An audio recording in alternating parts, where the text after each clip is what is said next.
Audio Jungle. Hello guys, what's up, আশা করি তোমরা ভালো আছো। আমিও ভালো আছি। তো তানাস ভাইবস ইউটিউব চ্যানেলে তোমাদেরকে কিন্তু স্বাগতম। সো গাইস, আজকের ভিডিওটা অনেক ইন্টারেস্টিং হতে যাচ্ছে, যার কারণ আমরা কিন্তু আজকে দিনাজপুরে এসেছি এবং আমরা আব্বুর অফিস থেকে কিন্তু এখন আমরা যাব দ্য গ্র্যান্ড দাদু বাড়িতে। তো আমরা পরিবারের যে 4জন সদস্য রয়েছি, তো এই 4জন সদস্যই কিন্তু আমরা এখন গ্র্যান্ড দাদু বাড়িতে যাব এবং গ্র্যান্ড দাদু বাড়িতে গিয়ে কি কি করব না করব সেই বিস্তারিতই কিন্তু এই ভিডিওতে আমরা জানাবো। তো এখন আমরা দ্য গ্র্যান্ড দাদু বাড়িতে যাওয়ার জন্য যে রাস্তা, সেই রাস্তায় অবস্থান করছি এবং প্রায় 2-3 মিনিটের মধ্যে কিন্তু আমরা গ্র্যান্ড দাদু বাড়িতে কিন্তু পৌঁছে যাব। এবং এই রাস্তাটা আমরা দেখতে পাচ্ছি যে খুবই ফাঁকা, যার কারণে অনেক সুন্দরভাবে যাওয়া পসিবল হচ্ছে। তো আমরা the grand Dadubari resort park and রিসর্টে কিন্তু পৌঁছে গেলাম এবং এখন আমরা আমাদের মোটরসাইকেলটাকে সাইড করব এবং সাইড করে রেখে আমরা টিকিট কেটে কিন্তু পার্কে কিন্তু ঢুকে পড়ব। তো আমরা দেখতে পাচ্ছি যে এখানকার পরিবেশটা কিন্তু খুবই সুন্দর এবং খুবই স্বচ্ছ এবং সামনে গ্যারেজও রয়েছে, এখানে সব কিছুই রাখা যাবে। এবং আজকে যেহেতু শুক্রবার, বৃষ্টিরও কোনো বালাই নেই, মানে বৃষ্টি বলতে নেই। তো পরিবেশটা এবং পরিবেশটা খুবই সুন্দর। তো আমরা কিছুটা ক্লিপ নিলাম ফুলের এবং আমরা দেখতে পাচ্ছি এটা হচ্ছে বাহির গেট, মানে এই রিসর্ট থেকে বের হওয়ার জন্য এই গেট দিয়ে কিন্তু আমাদেরকে বের হতে হবে এবং আমরা তার সামনেই কিন্তু আরেকটি গেট দেখতে পাচ্ছি এবং সেই গেট দিয়েই কিন্তু আমরা এই রিসর্টে কিন্তু ঢুকতে পারবো। এবং আমরা কিন্তু দেরি না করেই এই রিসর্টে কিন্তু ঢুকলাম এবং ঢুকে আমরা আমাদের বাম পার্শ্বে দেখতেছি পে স্টেশন, মানে এখান থেকে আমাদের টিকিট সংগ্রহ করতে হবে এবং সামনে মূল গেট রয়েছে এবং সেই মূল গেট দিয়ে কিন্তু প্রবেশ করতে হবে।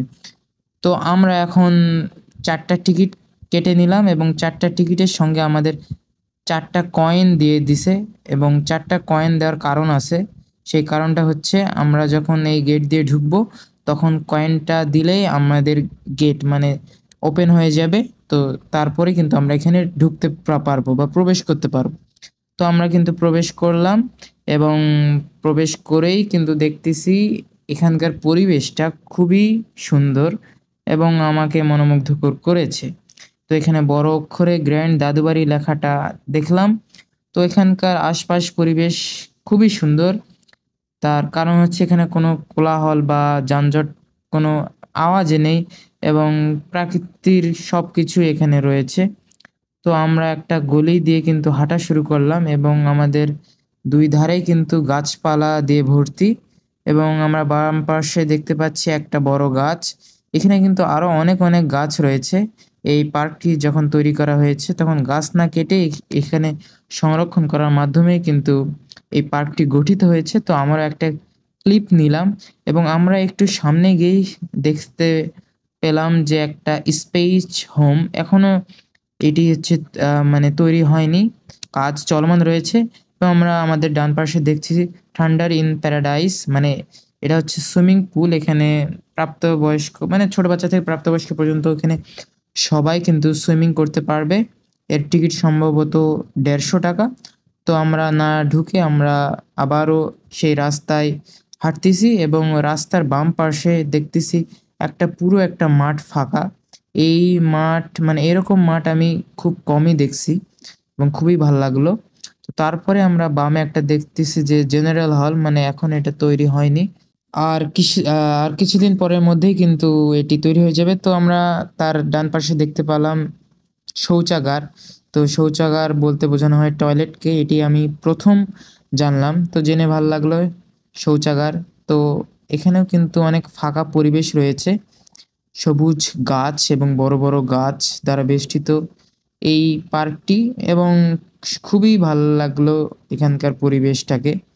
তো এখানে কিন্তু বিভিন্ন হল রয়েছে, হ্যাঁ, মানে চারিদিক দিয়ে বিভিন্ন হল রয়েছে এবং আমি লক্ষ্য করলাম যে এখানে কয়েকটা কিন্তু ফাঁকা ফাঁকা মাঠ রয়েছে, যার কারণে এটাকে আরো সৌন্দর্য বাড়িয়ে দিয়েছে। তো তারপরে আমরা আরেকটি রাস্তা দিয়ে দেখলাম এখানে কয়েকটা মানে অনেকগুলোই প্রায় ছাউনির মতো করে এখানে বসার জন্যে ব্যবস্থা রয়েছে, বসার ব্যবস্থা রয়েছে।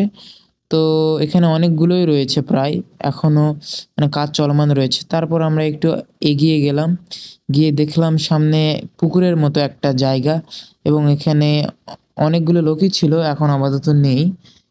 এখানে ডান পার্শ্বে দেখলাম যে একটা ছোটদের মানে পার্কের মতো।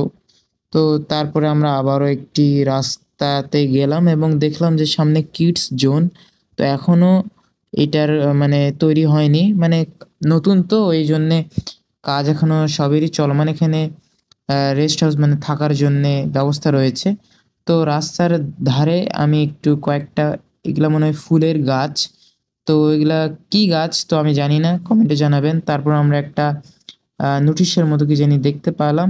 তো তারপরে আমরা একটা ব্রিজ, ছোট ব্রিজ দিয়ে আমরা পার হইলাম এবং পার হয়ে দেখলাম যে এখানে ফাঁকা জায়গার মতো রয়েছে এবং এখানে একটা কুমির রয়েছে যেখানে ছোট বাচ্চাটা উঠলো এবং এখানে একটা সুন্দর জিনিস আমি দেখতে পেলাম। তো সামনে দেখলাম একটা ক্যাফে শপ। তো ওখানে বিভিন্ন প্রকারের খাবারের আইটেম পাওয়া যায়। তো তারও একটা ক্লিপ নিলাম। তো দাম মোটামুটি ভালোই রয়েছে। বামেও দেখলাম এখানেও একটা মেনু দেওয়া আছে। তো আমরা কিছু খাবার অর্ডার করলাম এবং এই কফি হাউসটা কিন্তু খুবই সুন্দর। তো তারপরে আমরা একটা টেবিল খুঁজলাম এবং খোঁজার পরেই কিন্তু আমরা সবাই মিলে এখানে বসে আছি। তো তার ধারেই কিন্তু দেখতে পাচ্ছ যে একটা পানির মতো, মানে প্রথমে যেটা দেখালাম এখানে কিন্তু সবাই ৳১০০ করে ওইখান দিয়ে কিন্তু চলাচল করতে পারে, বোর্ডের মতো। তো এখানে ছোট বাচ্চারা কিন্তু খেলতিছে। তো আমরাও উঠবো, সমস্যা নাই, আমরাও উঠবো পরে। তো এখানে তারা কিন্তু কন্ট্রোল করতে পারছে না। তো তারপর খাওয়া-দাওয়া শেষ করে আবারও সেই ওয়াটার গ্যালারি, অর্থাৎ আমরা একটু আগেই বললাম যে পুকুরের মতো জায়গাটি, ওখানে আসলাম। এখানে একটা ফাঁকা নিরিবিলি পরিবেশ, ওইজন্যে আসলাম এখানে। এই পার্কটি কিন্তু পুরোটাই বড়, বড় গাছ দ্বারা বেষ্টিত, যার কারণে ভাল লাগছে। তো তারপর এখানে আমাদের একটা ক্লিপ নেওয়া হইলো। তো তারপরেই কিন্তু মানে ওই পুকুরের আশপাশেই কিন্তু আমরা রয়েছি। আমি একটু হাই দিলাম এবং ১ম এই বলেছিলাম যে আমরা বোটে উঠবো। তো আমি একাই উঠেছি। তো ওইজন্যে টিকিট কাটলাম ৳১০০ দিয়ে এবং টিকিট কেটেই কিন্তু এই তো আমি হাই দিচ্ছি। এখানে উঠবো এবং উঠে দেখি আমি কতটুকু দক্ষতা, মানে অভিজ্ঞ ব্যক্তি। তো ১ম এ বেশি নার্ভাস ছিলাম না যখন উঠছি, তখনও না। এবং চলাতে গিয়ে মানে খুব জোরে, জোরে মানে হাত দিয়ে খুব জোরে, জোরে পেডেল করতে হচ্ছে, যার কারণে আমি একটুতেই মানে ক্লান্ত হয়ে পড়ছি। ১ম এ যখন নামছি তখন কন্ট্রোল হারিয়ে গিয়েছিল, কিন্তু পরে কন্ট্রোল ফিরিয়ে নিয়ে আসলাম এবং আমি খুব ভালোভাবেই কিন্তু এখন আপাতত চালাতে পারছি। মানে এই বোটটি টেকনিক অনুযায়ী চালাতে হবে, শুধু পেডেল নড়ালেই হবে না। যদি বামে যাই তখন ডানে পেডেল করতে হবে এবং ডানে গেলে বামে পেডেল করতে হবে। সেইভাবেই কিন্তু আমি চালালাম এবং এটাতে কিন্তু খুব শক্তি প্রয়োগ করা হচ্ছে, যার কারণে কিন্তু আমি ক্লান্ত হয়ে পড়ছি। তো তারপরে সন্ধ্যা হয়ে গেল এবং সন্ধ্যার আজানও দিয়ে দিল। তো তারপরে এখন সামনে মসজিদ রয়েছে। এখানে নামাজ পড়তেছে সবাই। আমি বাহিরে রইলাম। তো এখন আমরা যাবো গাইস। আমাদের ফেরার সময় হয়ে গেছে। তো নামাজ শেষ হয়ে গেল। তো এখন আমি বের হবো। এখানে এক্সট বাটন রয়েছে। তো এখন আমরা বের হবো গাইস। তো ভিডিওটা অনেক ইন্টারেস্টিং হয়েছে। হ্যাঁ? তো ভিডিওটা এই পর্যন্তই। দেখা হবে নতুন কোনো ভিডিওতে। সে পর্যন্ত ভালো থাকো, সুস্থ থাকো। Take care. আল্লাহ হাফেজ। Guys, thank you.